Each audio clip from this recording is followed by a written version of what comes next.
ইসলামী তোমাদের সাহাবায়ে কেরামদের নামে সহিহ জাদুজাহাদ করার তৌফিক দেয়া দেন। ইয়া আল্লাহ, এই দেশ রক্ষা করুন, জালেমের জুলুম থেকে, হিংসা থেকে, ষড়যন্ত্র থেকে আমাদের সবাইকে হেফাজত করুন। আল্লাহ হাত পাকে বিজয় করে দেন, আল্লাহ হাত পাকে বিজয় করে দেন। কপাল পোড়া মুসলমানের কলব ইসলামের দিকে ঝুঁকায়া দেন। রব্বির হামহুমা কামা রাব্বায়ানি সগীরা।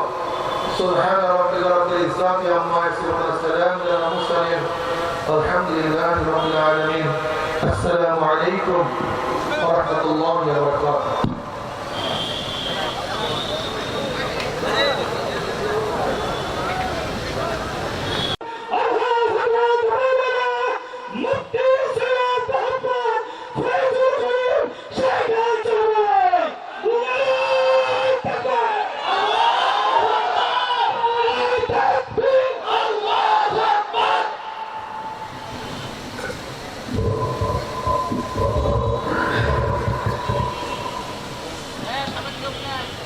السلام عليكم ورحمة الله وبركاته.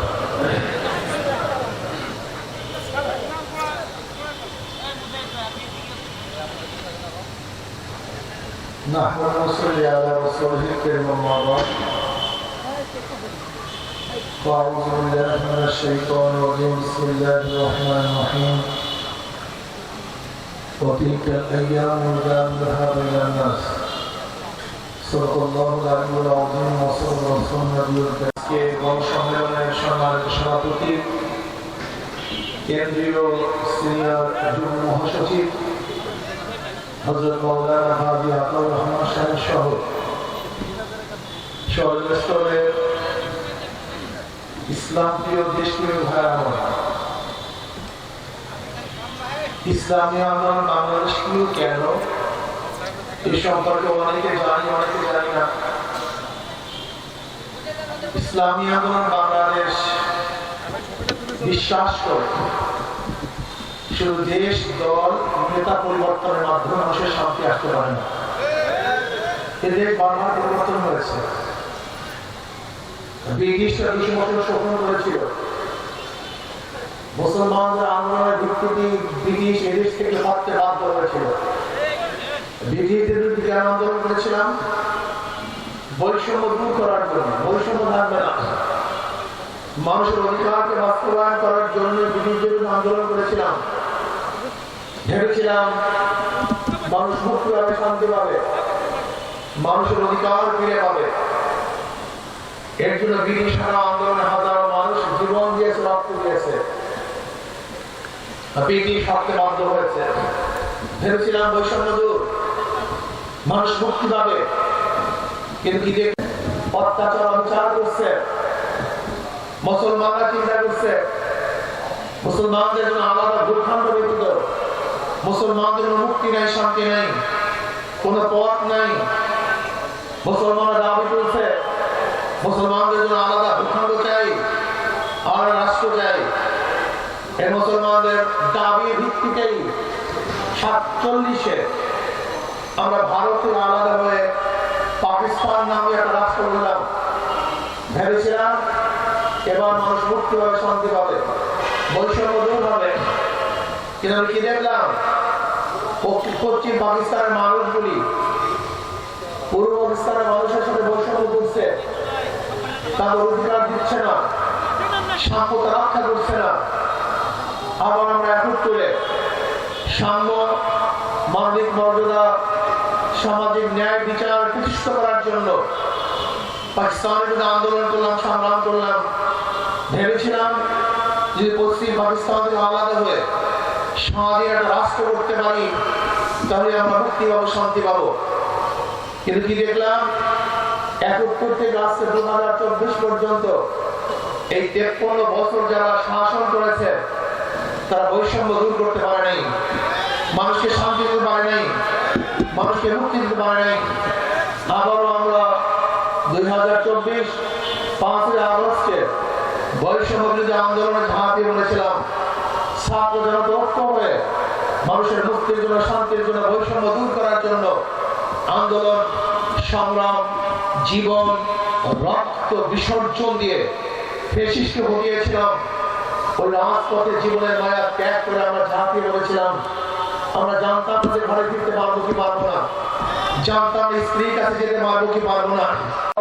অবিচারে হত্যা আবার ধর্ষণ, এর জন্য আমরা আন্দোলন করিনি, এর জন্য রক্ত দেই নাই, এর জন্য মানুষ শহীদ হয় নাই, এর জন্য আমরা ঝাঁপিয়ে পড়ি নাই।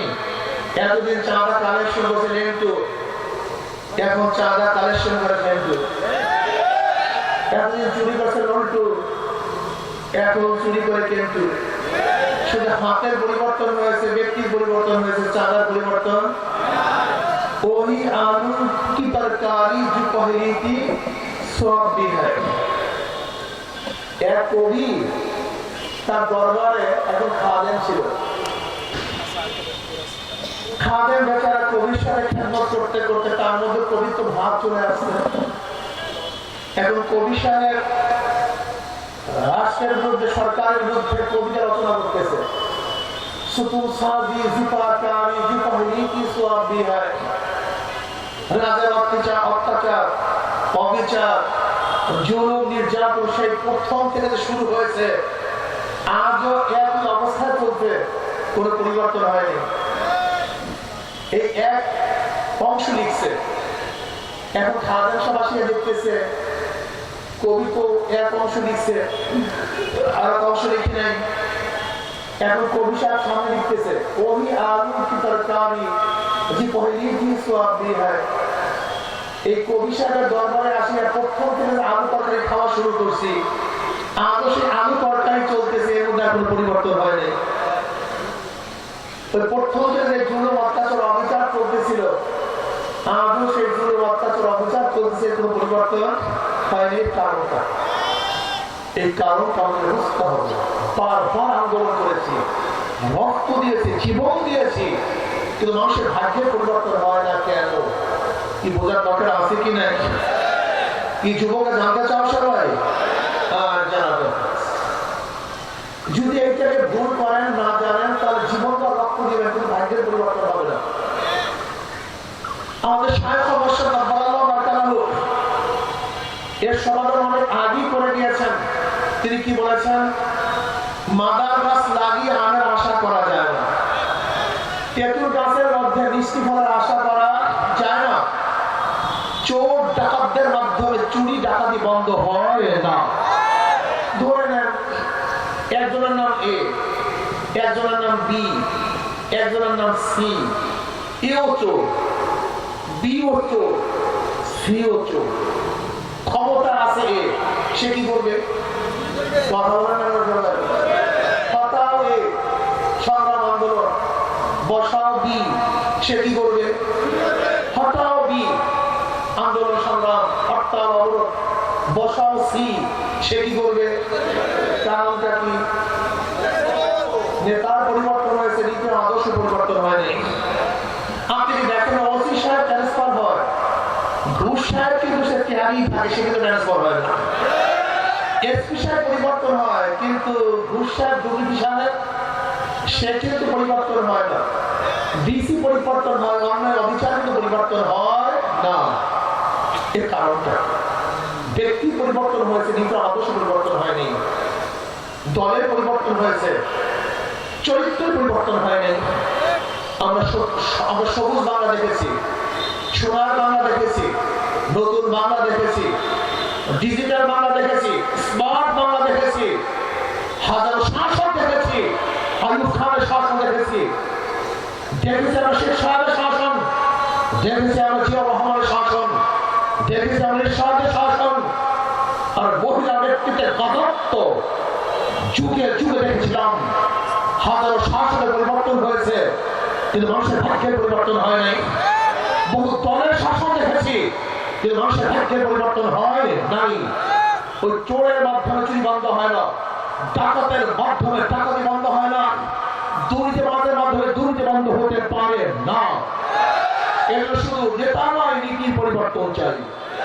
শুধু নেতা নয়, ব্যক্তি পরিবর্তন চাই না, আমরা নীতি আদর্শ পরিবর্তন চাই। যতদিন পর্যন্ত নীতি আদর্শ পরিবর্তন না হবে, ততদিন পর্যন্ত রাস্তায় নামবে, রক্ত দিবেন, কিন্তু ভাগ্যের পরিবর্তন হবে না। বলেন কেন? যাদের বিশ্বাস আছে কিয়ামতের ময়দানে হিসাব দিবেন, আমি তাদেরকে প্রশ্ন করি, হাজারো মুসল্লি কিয়ামতের ময়দানে দেখবে লক্ষ লক্ষ ব্যারেল মদের গুণা, অনেক মুসল্লি দেখবে লক্ষ লক্ষ জিনার গুণা। আল্লাহ আমি তোমাদের মদ স্পর্শ করি নাই, মদ পান করে নেই, তোর মদের গুণা আসলে কোথা থেকে? আল্লাহ বলেন আমি জানি তুই মদ পান করস নাই, কিন্তু যাদেরকে ভোট দিয়ে সিল দিয়ে মদের আইন পাশ করে, খেয়ালাকে বলতে হয় খেয়ালা আমরা চুরি করতে যাবো, তোমার খেয়াল চুরি করতে পারবো না। কারণ খেয়াল বলছে না আমি তো চোরের ভাগটা নেবো না, চুরি ভাগের মধ্যে আমি মুসলিম মানুষ, তোমরা যেহেতু যুবকরা চুরি করতে চাও আর আমার খেয়াল চুরি করতে পারবো না, আসলে ধাক্কা দিয়ে নেই। খেয়ালা চোরদের ধাক্কা দিয়ে পার করছে, কি মনে করেন খেয়ালা তো দোষ আছে? কি কথা বলেন না কেন? তো সে চুরির ভাগের মধ্যে নেই, সে চুরের মা নেয় নাই, তাহলে সে ভাগি হবে কেন, দোষ হবে কেন? কথা বলেন, তার ধাক্কা ব্যতীত চুরি করতে পারত না। আজকে যারা ভোটের ধাক্কা দিয়ে সংসদে পাঠাইয়া মদের আইন পাস করছেন, যদি আপনি ধাক্কা না দিতেন, ভোট না দিতেন, তাহলে যখন সংসদে বিল উত্থাপন হয়েছিল মদের পক্ষে কে, মদের পক্ষে কে, মদের পক্ষে কে, আর আপনার আমি আমি আমি আমি হাত তুলছেন করবে, ওই ভোটারদের আমল নয় সেই পরিমাণে গুণা দিতে থাকবে। আপনার ভোটের মাধ্যমে দেশের ধর্ষণের আইন পাস, জেনার আইন পাস। আপনি জানেন বাংলাদেশের আইনটা কি? একজন যুবক যুবতী সম্মতি হয়ে অবৈধ কাজে লিপ্ত হলে বাংলাদেশের সুপ্রিম কোর্টের চিফ জাস্টিসের বিচার করার কোনো ক্ষমতা নেই, যেহেতু এদেশের জেলা ছাত্র বৈধ। আপনার ভোটের মাধ্যমে যত যুবক যুবতী জেলা করবে সমস্ত ভোটারদের আমল নামায় কিয়ামত পর্যন্ত গুণা উঠতে থাকবে। আপনার ভোটের মাধ্যমে আপনার সংসদ সদস্য যত চুরি করবে, ডাকাতি করবে, ইসলামের বিরুদ্ধে আইন রচনা করবে, সব দায় দায়িত্ব আপনাকে গ্রহণ করতে হবে। আপনি কি হয়েছেন? ভোটটা সাধারণ বিষয়, ইয়ার্কি বিষয়। ভোটের মাধ্যমে আপনি যেতেও পারে, থাকতেও পারে। যদি ইসলামের বিরুদ্ধে ভোট দেন, সমর্থন দেন, ভোট মানে কি সমর্থন করা, ভোট মানে কি সাহায্য করা, ভোট মানে সাপোর্ট করা, সহযোগিতা করা। আপনি ইসলামের বাহিনীর কোনো সংগঠনকে যদি ভোট দেন, তার মানে আপনি ইসলামের বাহিনী সমর্থন করলেন, আপনি ঈমান করবেন না। অনেকেই ভাবেন রাজনীতির সাথে ঈমানের প্রস্তুতি, রাজনীতির সাথে ইসলামের সম্পর্ক কি? বিয়ার করতে জানি না রাজনীতির সাথে ইসলামের ঈমানের ওতপ্রোত সম্পৃক্ততা আছে। আপনার ভোট পেয়ে ইসলামের বাহিনীর যত আইন পাস করবে সমস্ত জিম্মা আপনাকে গ্রহণ করতে হবে। বর্তমান আমি তো মোহাম্মদ মুসলমান, ইসলামের বাইরে সংগঠন করার সুযোগই নেই, তাহলে হিন্দুরা করবে কেন ইসলামী সংগঠন? খ্রিস্টানরা করবে কেন? খ্রিস্টান, ইহুদি, নাসারা ইসলাম সংগঠন করে শান্তি পাওয়া আশা। ইসলামের বাইরে কোন মত পথ মানুষের শান্তি দিতে পারে না, মুক্তি দিতে পারে না। একমাত্র ইসলামী আদর্শই মানুষকে শান্তি দিয়ে মুক্তি দিতে, মানুষের অধিকার বাস্তবায়ন করতে। এর জন্য আসুন, জীবন বহুত ভোট দিয়েছেন, বহুত মার্কা দিয়েছেন, এবার আসুন না ওই যে টাকা আছে হাত পাকা, এই মার্কা সবার মার্কা। মুসলমানরা হাতটা ব্যবহার করে, হিন্দুরা ব্যবহার করে, খ্রিস্টানরা ব্যবহার করে, পুরুষরা ব্যবহার করে, মহিলারা ব্যবহার করে, ধনীরা ব্যবহার করে, গরিবরা ব্যবহার করে, শিক্ষকরা ব্যবহার করে, বৃদ্ধরা ব্যবহার করে। হাত পাকা সবার প্রতি, সবাই ব্যবহার করে। শান্তির প্রতি, শান্তির বার্তা। আমি বিশ্বাস করি যদি হাত পাকা বিজয় হয় তাহলে জনগণ বিজয় হবে, হাত পাকা বিজয় হয় ইসলাম বিজয় হবে, হাত পাকা বিজয় হয় দেশ বিজয় হবে, হাত পাকা বিজয় হয় ভূখণ্ড বিজয় হবে। তাহলে আসুন না আজকে থেকে আমরা সবাই ইসলামী আন্দোলন অন্তর্ভুক্ত হয়ে এই বাংলাদেশ রক্ষা করার জন্য, মানুষের অধিকারকে ফিরিয়ে দেওয়ার জন্য, ইসলাম হুকুমত কায়েম করার জন্য আমার জান, আমার মান, আমার ইজ্জত, আমার আবরু, আমার মেধা, আমার সব কিছু নিয়ে ইনশাআল্লাহ ইসলামের পক্ষে ঝাঁপিয়ে পড়ার সময় রাজি আছে ইনশাআল্লাহ। কে রাজি? দুই হাত তুলে রাখবেন। আল্লাহ আমাদের সবাইকে কবুল করে নেন। প্রিয় ভাইরা আমার, জীবনভর ভোট দিয়েছেন, সংগঠন করেছেন, আন্দোলন করেছেন, গাঠের মধ্যে কিছুই জমে নাই, শুধু পাপ আর পাপ। দুর্নীতি 5 বার দেশকে চ্যাম্পিয়নশিপ করেছেন। এবার আসুন আমরা সমৃদ্ধভাবে আল্লাহর জমিনে আল্লাহর হুকুমত কায়েম করব। লেনিন, কার্ল মার্কস বংশধরের উত্তরসূরিতে আমরা ক্ষমতা বসাবো না, মদিনাওয়ালার উত্তরসূরিতে ইনশাআল্লাহ ক্ষমতা বসাবো। ইসলামী আন্দোলন বাংলাদেশ অন্তর্ভুক্ত হয়ে মদিনাওয়ালার আইন, মদিনাওয়ালার নেতৃত্ব, আল্লাহর কর্তৃত্ব বাস্তবায়নের চেষ্টা আমিও করি, আমরা সবাই করি। আল্লাহ আমাকে এবং আমাদের সবাইকে কবুল করে নেন। নাসরুল মিনাল্লাহি ওয়া ফাতহুল কারীম ওয়া বাশশিরিস সাবিরিন। اللهم آمين. ربنا ظلمنا أنفسنا وإن لم تغفر لنا وترحمنا لنكونن من الخاسرين. ربنا آتنا في الدنيا حسنة وفي الآخرة